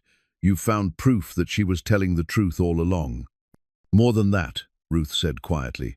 We've found proof of who really betrayed the Kane family and why. The truth is going to shock everyone, but it needs to be told. Mrs. Patterson sank into a chair, the implications washing over her like a cold wave. "Marcus Kane," she whispered. "He was the traitor all along. That's why he was so quick to condemn you, so insistent that you were guilty. He was covering his own crimes." The afternoon wore on with agonizing slowness as Ruth and Jeremiah waited for evening to arrive. Each hour brought new risks. Judge Whitfield might learn of their plans and take preventive action, or Marcus's confederates might decide that silence was preferable to exposure. But they had no choice except to push forward, knowing that this might be their only chance to reveal the truth. As the sun began to set behind the mountains, casting long shadows across the dying town of Redemption Flats, Ruth felt the weight of 30 years settling on her shoulders. Tonight would either vindicate her completely or result in her death, but either outcome was preferable to living with lies for whatever years remained to her. Jeremiah checked his revolver and secured it in his holster, understanding that the evening might require more than words to ensure justice. "Are you ready for this?" he asked, studying Ruth's determined expression. She touched the silver locket at her throat, drawing strength from the photograph of their younger selves that it contained. "I've been ready for 30 years, she replied. "Tonight, we finally tell the truth, whatever the consequences." As they prepared to leave for the church, Ruth gathered the evidence that would either free them both or seal their doom. The gold pocket watch that had been Marcus's reward for betrayal would become the symbol of his guilt, while his signed confession would speak for him from beyond the grave. The truth was a powerful weapon, but Ruth knew that powerful enemies were gathering in the darkness, preparing to defend lies that had served them well for 3 decades.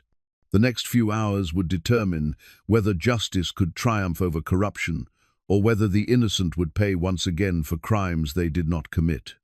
Either way, the long night of deception was finally coming to an end in Redemption Flats, and the dawn would bring either vindication or vengeance to those who had suffered in silence for far too long. The loaded Colt .45 felt cold against Jeremiah's hip as he and Ruth approached the ruins of the old church, where flickering lanterns marked the gathering of nearly every surviving resident of Redemption Flats. The weapon had been his father's, carried during the range war that had claimed so many lives, and tonight it might be called upon to defend the truth that had taken 30 years to uncover. Word of the town meeting had spread quickly through the community, drawing curious neighbors from outlying farms and distant homesteads. But Ruth noticed that several faces were missing from the crowd, notably Judge Harrison Whitfield and his closest associates, whose absence suggested they had received advance warning of what was planned.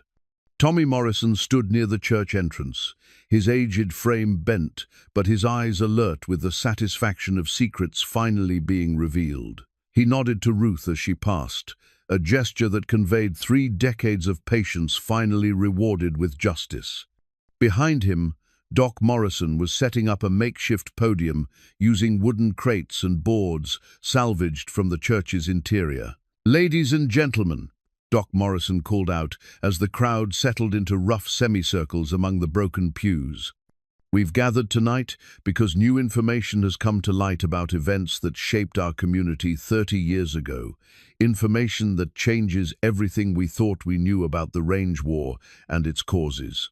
A murmur rippled through the assembled crowd as Ruth stepped forward, carrying the leather satchel that contained Marcus Kane's confession and the evidence of his betrayal.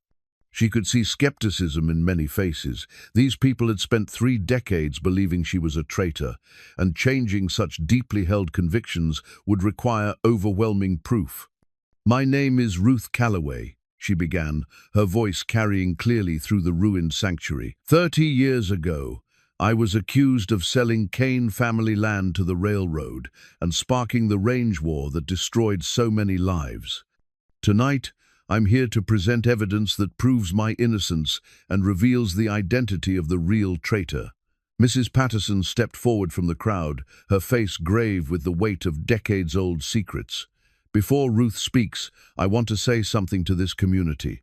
I've known this woman since she was 18 years old, and I never believed she was capable of the betrayal she was accused of. The girl who brought flowers to my dining room and helped with my accounts wasn't the type to sell out people she loved for money. Other voices began to join the chorus of support. Old-timers who remembered Ruth's kindness, ranchers who had benefited from her honest bookkeeping, and families who had watched her grow from an orphaned teenager into a trusted member of the community. The tide of opinion was slowly shifting, but Ruth knew that sentiment alone wouldn't be enough to overcome 3 decades of accepted history. Jeremiah stepped beside her, his presence lending weight to her words. "My uncle Marcus Kane died this morning," he announced, his voice heavy with grief and disillusionment. But before he died, he signed a confession that clears Ruth Calloway of all charges and admits to crimes that destroyed our family and our community. He withdrew the handwritten confession from the satchel, holding it high enough for everyone to see Marcus's familiar signature. This document, written in my uncle's own hand, confesses that he conspired with railroad officials to steal family land and frame Ruth Calloway for his crimes. The crowd erupted in shocked murmurs and angry exclamations. Marcus Kane had been respected throughout the community, seen as a victim of railroad greed rather than its architect. The suggestion that he had orchestrated the betrayal from within the family seemed almost impossible to accept. "That's impossible," called out Frank Peterson, one of the few remaining ranchers. "Marcus Kane lost as much as anyone in the Range War. Why would he destroy his own family's livelihood?" Ruth opened the satchel and withdrew the gold pocket watch, its engraved surface catching the lantern light as she displayed it to the crowd. "Because he was being paid by the railroad for his cooperation. This watch was a gift from the Denver and Rio Grande Company, thanking him for services rendered in 1864. She passed the watch through the crowd, allowing everyone to examine the damning inscription. Faces grew grim as the evidence mounted, and Ruth could see the painful process of belief being overturned by undeniable proof. Tommy Morrison stepped forward, his cane tapping against the broken floorboards. "I can verify what Ruth says. I saw Marcus meeting with railroad officials weeks before Ruth was accused of betrayal. I kept records of what I witnessed, but I was too scared to speak up at the time." The old groundskeeper's testimony carried weight precisely because of his reputation for simple honesty. No one would accuse Tommy Morrison of elaborate fabrication. His straightforward nature made him an ideal witness to complex crimes. Ruth continued presenting evidence: the forged signature practice sheets, the railroad correspondence bearing Marcus's name, the photograph showing him in direct collaboration with company officials. Each piece built upon the others, creating an overwhelming case for Marcus's guilt and her own innocence. But as the evidence mounted, Ruth noticed movement at the edges of the crowd. Men she didn't recognize were positioning themselves near the church entrances, their hands resting near weapons in a way that suggested professional experience with violence. Judge Whitfield might be absent, but his influence was clearly present in the form of hired guns, prepared to silence inconvenient truths. Jeremiah noticed the same threatening presence, his hand moving instinctively toward his father's Colt. "Ruth," he murmured quietly, "we have company. Men at the exits who don't look like concerned neighbors." She nodded slightly, understanding that their window for presenting evidence was closing rapidly. Whatever forces had protected Marcus Kane's secrets for 30 years were preparing to protect them still, even beyond his death. "The most important thing you need to understand," Ruth said, raising her voice to address the entire crowd, "is that Marcus Kane didn't just steal land and money. He stole 30 years of my life, 30 years of Jeremiah's happiness, and the lives of 17 men who died in a war that he orchestrated for personal profit." The crowd fell silent as the full magnitude of the betrayal became clear. This wasn't just about property disputes or business dealings. It was about a man who had sacrificed his own family and community for railroad gold, then watched his victims suffer while maintaining the pose of grieving patriarch. "What do we do now?" asked Dr. Morrison, voicing the question that hung over the entire gathering. How do we seek justice for crimes that were committed 30 years ago by a man who's already dead? Before Ruth could respond, the church doors slammed shut with thunderous finality, trapping the entire community inside the ruined sanctuary. The hired gunmen stepped into the lantern light, their weapons drawn and their intentions unmistakable. "Nobody moves," commanded the apparent leader, a scarred man whose cold eyes suggested extensive experience with intimidation and violence. "Nobody leaves until we decide what to do about these lies being spread against respected community members." Ruth felt Jeremiah tense beside her, his hand now openly gripping his revolver. The evidence of Marcus Kane's guilt lay scattered around the makeshift podium, but it would be worthless if everyone who had heard it was silenced permanently. The final confrontation was beginning, and 30 years of carefully buried truth would either triumph over corruption or be buried forever beneath new layers of violence and deceit. The original deed to Kane Ranch trembled in Ruth's hands as she faced down the scarred gunman who blocked the church entrance. Behind her, the terrified crowd pressed together among the broken pews, understanding that they had become witnesses to crimes that powerful men preferred to keep buried. The deed represented more than property ownership. It was proof of what had been stolen and from whom, the foundation document that gave meaning to all the other evidence. "You don't understand what you're interfering with," Ruth said, her voice steady despite the gun pointed at her chest. "This isn't just about one family's tragedy. Marcus Kane's betrayal affected every person in this room, every family that lost someone in the Range War he orchestrated." The gunman's laugh was harsh as grinding metal. "I understand plenty, lady. I understand that Judge Whitfield pays good money to keep certain stories from being told. And I understand that dead people don't spread inconvenient truths." Jeremiah stepped protectively in front of Ruth, his father's Colt now drawn and ready. "You'll have to go through me first, and I've got nothing left to lose, which makes me dangerous in ways you probably don't appreciate." The confrontation balanced on a knife's edge as the two armed men faced each other across the ruined sanctuary. But Ruth knew that firepower alone wouldn't save them. They needed the community's support, and that meant convincing people that the truth was worth fighting for. "Look around you," she called out to the gathered crowd. "See who's trying to silence us. Ask yourselves why Judge Whitfield sent gunmen instead of coming here himself to defend his reputation. What kind of innocent man responds to accusations with violence?" Mrs. Patterson stood up from behind a broken pew, her aged frame radiating righteous anger. "I've lived in this town for 40 years, and I've never seen hired guns used to settle honest disputes. If the judge was innocent, he'd be here defending himself with words, not sending killers to do his talking." Other voices began to join hers as the community found its courage. Frank Peterson, Doc Morrison, and Tommy Morrison all stood despite the obvious danger, their faces set with the determination of people who had endured enough lies and intimidation. "We came here for the truth," Doc Morrison declared, "and we're not leaving without it, no matter what threats you make." The scarred gunman glanced nervously toward his companions, realizing that the situation was spiraling beyond their control.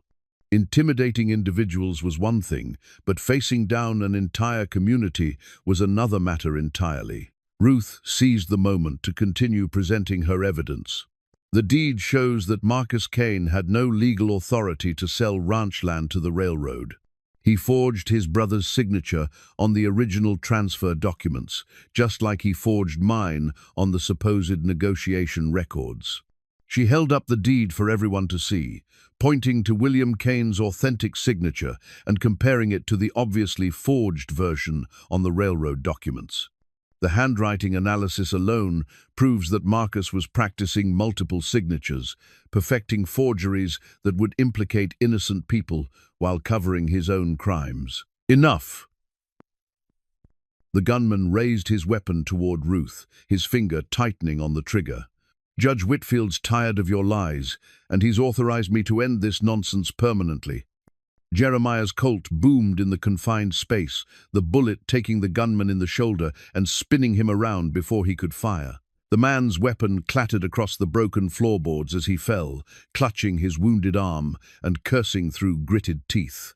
"Anyone else want to discuss this with bullets instead of evidence?" Jeremiah asked, training his gun on the remaining hired men. The other gunmen hesitated, realizing that their advantage had evaporated. They faced an armed man who had nothing left to lose and a community that had found its courage.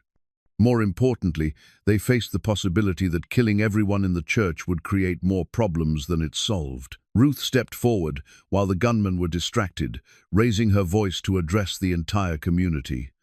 "This is what corruption looks like. This is how powerful men protect their secrets with violence and intimidation. But we outnumber them, and we have the truth on our side." Tommy Morrison hobbled forward on his cane, producing additional documents from his coat pocket. "I've got 30 years of records hidden throughout this town. Letters, meeting notes, payment receipts, everything needed to prove that Judge Whitfield was Marcus Kane's partner in betraying this community." The revelation sent shockwaves through the gathered crowd. Judge Whitfield's involvement elevated the conspiracy from family tragedy to territorial-level corruption. If a sitting judge had participated in the land grab, it meant the entire legal system had been compromised. "Where is Whitfield now?" Frank Peterson demanded. "If he's so confident in his innocence, why isn't he here defending himself?" Ruth smiled grimly as she realized the judge's absence revealed his guilt more clearly than any document. "He's not here because he knows what these records prove. He's probably already fleeing the territory, trying to escape before the full truth comes out." The wounded gunman struggled to his feet, his good hand pressed against his bleeding shoulder. "You people don't know what you're dealing with.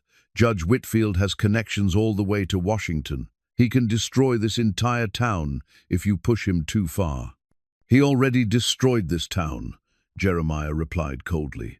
"The range war, the failed businesses, the families that fled, all of it traces back to the conspiracy he participated in. We've got nothing left to lose and everything to gain by exposing the truth."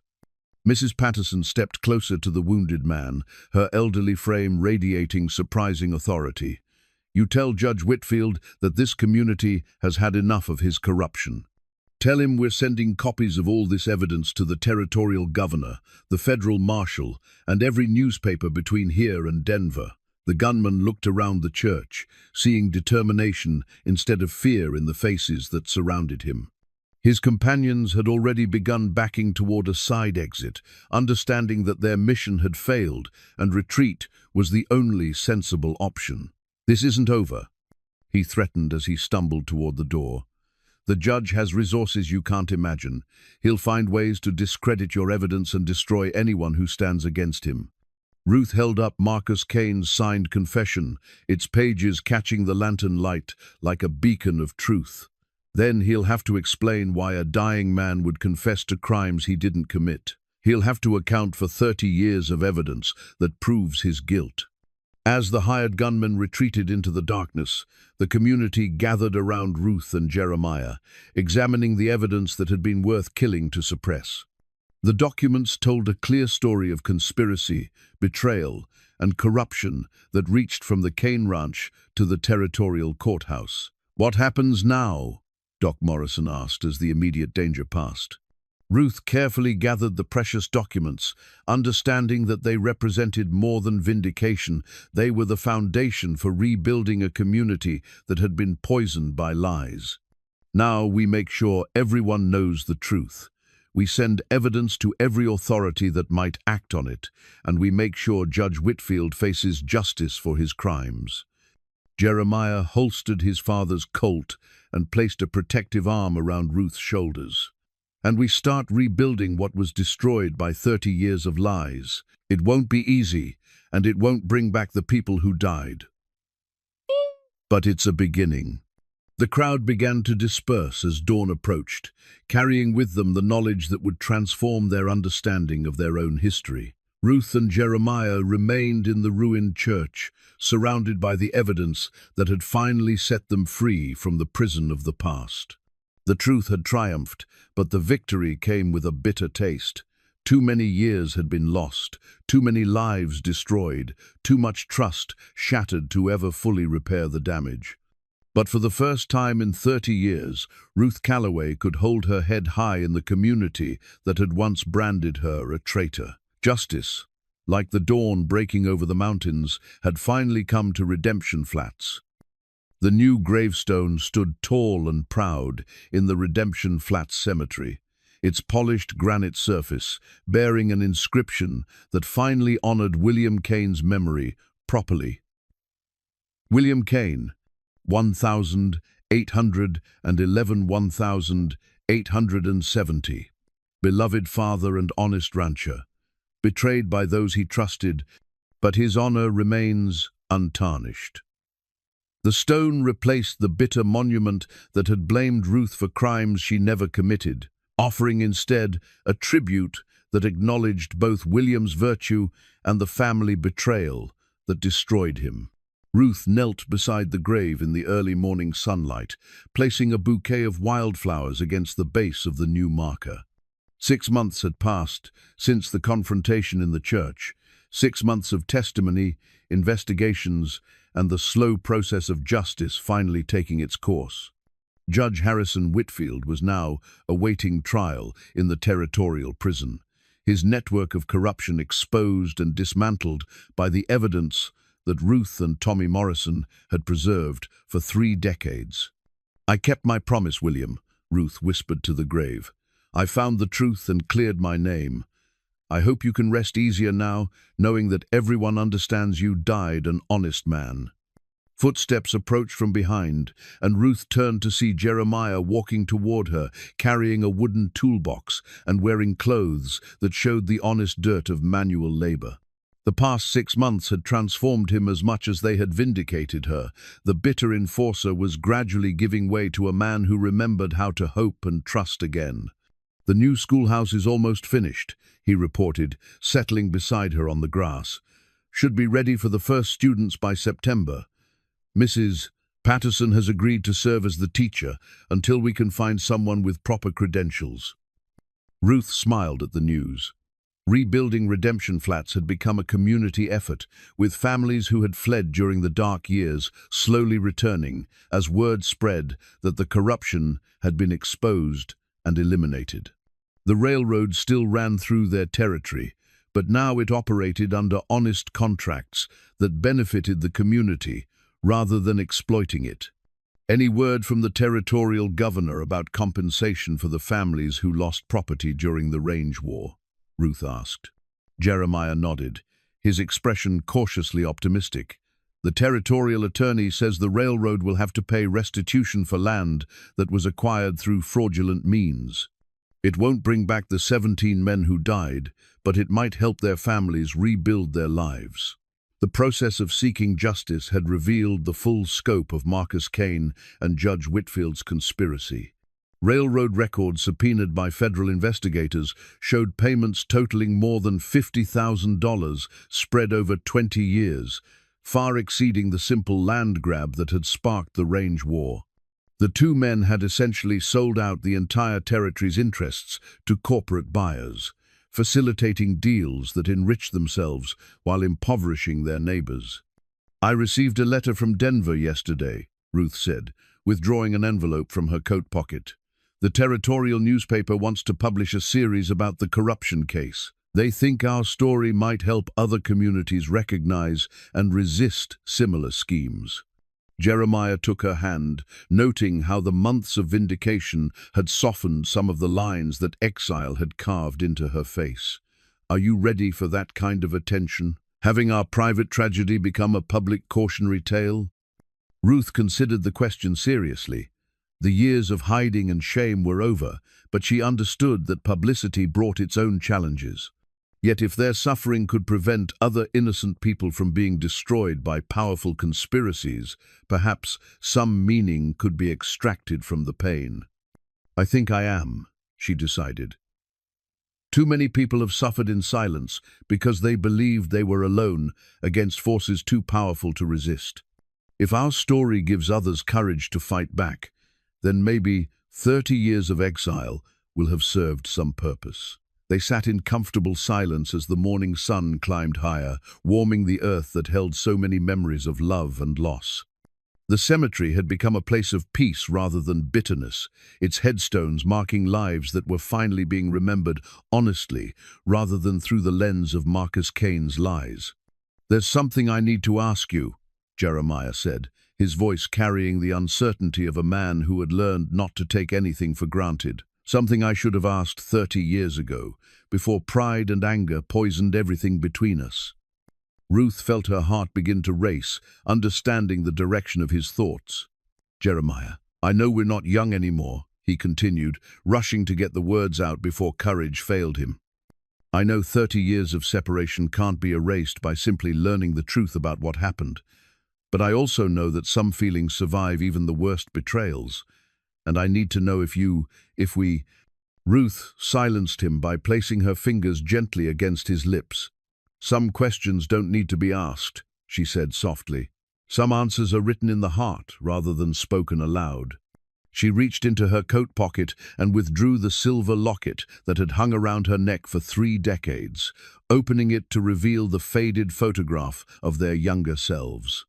2 faces smiled back at them, across the years innocent, hopeful, and unaware of the trials that lay ahead. "I kept this through everything," she admitted. "Through all the years of believing you hated me, through all the loneliness and doubt, I kept this reminder of what love looked like before the world taught us to be afraid of it." Jeremiah took the locket with trembling hands, studying the faces of the people they had been before Marcus Cain's betrayal, transformed them into strangers. "We can't go back," he said quietly. "We can't reclaim the years that were stolen from us." "No," Ruth agreed, "but we can go forward. We can choose to build something new on the foundation of truth rather than lies. We can decide that love is stronger than betrayal, that trust can be rebuilt even after it's been shattered." Around them, the cemetery held the remains of people who had lived through the Range War and its aftermath, some victims of violence, others casualties of the despair that followed the community's destruction. But their graves also represented the possibility of remembrance, of honoring the dead by ensuring the living learned from their sacrifices. Jeremiah stood and offered Ruth his hand, helping her rise from beside William Cain's grave. "Then let's go forward together," he said, his voice steady with newfound resolve.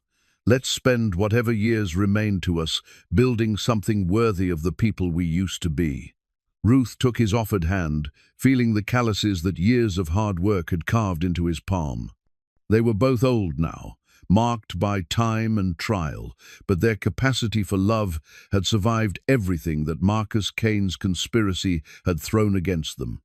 As they walked hand in hand toward the town that was slowly rebuilding itself on foundations of truth rather than corruption, Ruth felt a peace that had eluded her for 30 years. The girl who had been branded a traitor was gone forever, but the woman who had emerged from that trial was stronger, wiser, and more determined to live honestly than she had ever been in her youth.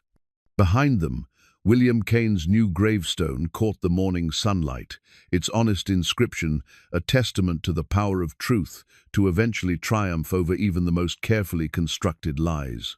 The dead could finally rest in peace, and the living could begin the long process of healing wounds that had festered for 3 decades. Redemption Flats was indeed being redeemed, not just its reputation, but its capacity for trust, hope, and the kind of love that refuses to be destroyed by betrayal. The Range War was over at last, won not by bullets or violence, but by the simple courage to tell the truth and let justice take its course. In the distance, the sound of children's laughter echoed from the construction site where the new schoolhouse was taking shape, a promise that the next generation would inherit a community built on honesty rather than deception.